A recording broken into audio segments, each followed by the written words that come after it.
হেমতাবাদ বিধানসভার বাসিন্দাদের সুবিধার্থে ২টি স্বর্গরথ দিলেন হেমতাবাদের বিধায়ক তথা মন্ত্রী সত্যজিৎ বর্মন। বৃহস্পতিবার দুপুর ২টায় হেমতাবাদের নেতাজি মোড়ে একটি অনুষ্ঠানে উদ্বোধন করা হয় ২টি স্বর্গরথের।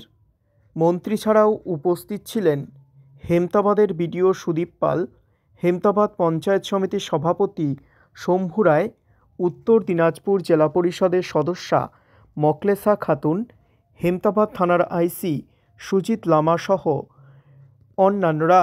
এদিনের এই কর্মসূচিতে উপস্থিত থেকে মন্ত্রী সত্যজিৎ বর্মন বলেন, দীর্ঘদিনের আশা ছিল, এখানে স্বর্গরথ ছিল না। আমরা কারো মৃত্যু কামনা করি না, কিন্তু মানুষ জন্মালে মানুষের মৃত্যু হবে, এটা আমরা জানি, এটা চিরসত্য। তার জন্য হেমতাবাদ বাসীর দাবির জন্য অনেকের যে ডিমান্ড ছিল, যেখানে স্বর্গরথ নেই, স্বর্গরথ দিতে হবে। এই আজকে 23শে জানুয়ারি নেতাজির 128তম জন্মদিন উপলক্ষে আমি আমার বিধায়ক তহবিল থেকে দুটো স্বর্গরথের উদ্বোধন করলাম।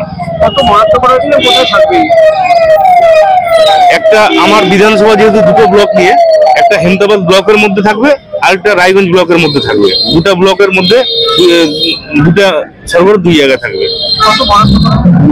বরাদ্দ 19 লাখ, এই প্রায় 20 লাখ টাকা।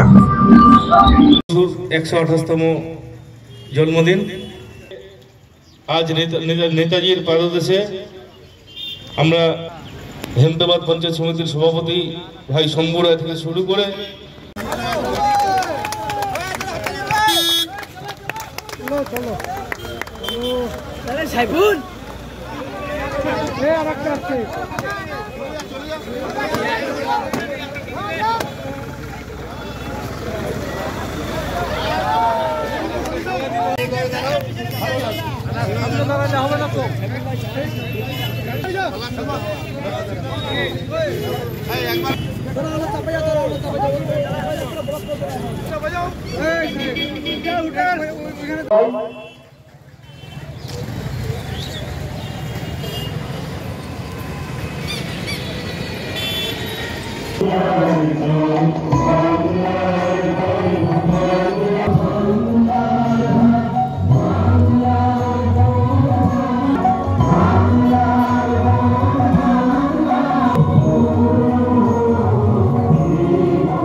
ভালো